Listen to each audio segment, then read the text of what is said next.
विश्वास दाखवला इतक्या वर्षापासून. सर्व शिक्षकावर पण विश्वास दाखवला आणि त्याच्यामुळेच आपली शाळा एक नंबरवर आहे आणि राहील. तर खरंच तुम्ही ही शाळा आपली शाळा समजता. या शाळेवर तुमची आस्था आहे, विश्वास आहे, प्रेम आहे. जसं तुमच्या लेकरावर तुमचं अतिशय प्रेम असते ना, तसं इथल्या शिक्षकावर पण तुम्ही विश्वास ठेवलेला आहे की माझ्या लेकराचं इथं नुकसान होणार नाही, माझ्या लेकराला काहीतरी चांगले मिळणारच आहे आणि माझ्या लेकराचं भविष्य उज्ज्वलच होणार आहे. हा जो विश्वास आहे तुमच्या मनामध्ये या शाळेप्रती, या वास्तूप्रती, इथे जे मुख्याध्यापक मी आहे किंवा सर आहेत, इथले शिक्षक आहेत. आणि खरंच या निपुण उपक्रमांतर्गत मागच्या 19 तारखेपासून तर 22 तारखेपर्यंत सर्व शाळांना भेट देऊन तिथल्या माता पालकांना भेटण्याचा योग होता. आणि मी काही शाळांमध्ये गेलो तर त्या पालकांना माहीतच नाही आहे निपुण काय भानगड असते. आपल्या इथे 2-3 कार्यशाळा झाल्यात आणि अनुभवाने व्यवस्थित तुम्हाला सखोल मार्गदर्शन केलेलं आहे की कसं करायचं काम, कशासाठी आहे आणि त्यातून काय होणार आहे.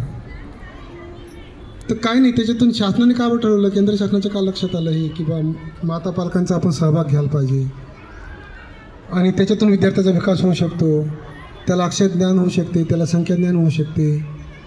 शाळेत तर आपण शिकवतोच, पण पालकांनी पण, आईनं पण त्याच्याकडे लक्ष दिलं पाहिजे. आई म्हणजे पहिली शाळा असते आणि ही शाळा दुसरी शाळा आहे. आई आणि ही दुसरी शाळा आणि पहिली शाळा मिळून जर काम केलं तर त्या विद्यार्थ्याचा विकास होण्यास मदत होईल आणि तो विद्यार्थी विकसित होईल, तो सर्वांगीण त्याचा विकास होईल. या उद्देशानेच या निपुणची कल्पना आली आणि त्या अंतर्गतच माता पालक गट आपण स्थापन केलेले आहेत.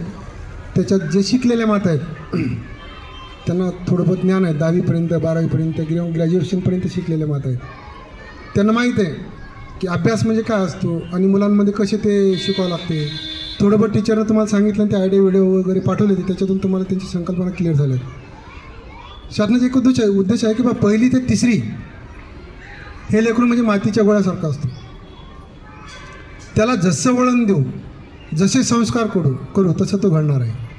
म्हणून लहानपणी या 3 वर्षात जर आपण त्याला लिहायला वाचायला शिकवलं तर तो कायमस्वरूपी त्याला येणार. पण या वयात जर त्याला अक्षर ओळख झाली नाही, अंकज्ञान झालं नाही, त्याला वाचता येणार नाही, लिहिता येणार नाही, संख्येवरची क्रिया करता येणार नाही, जशी बेरीज वजाबाकी नाही करता आली, तर पुढं काय होते, त्याच्यामुळे भीती निर्माण होते की मला येत नाही.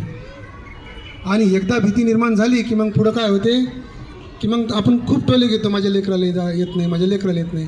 पण ज्या वयात आपण त्याला वेळ द्यायला पाहिजे होतं, ज्या वयात त्याच्याकडून सराव करून घ्यायला पाहिजे होता, त्या वयात आपण वेळ दिला नाही.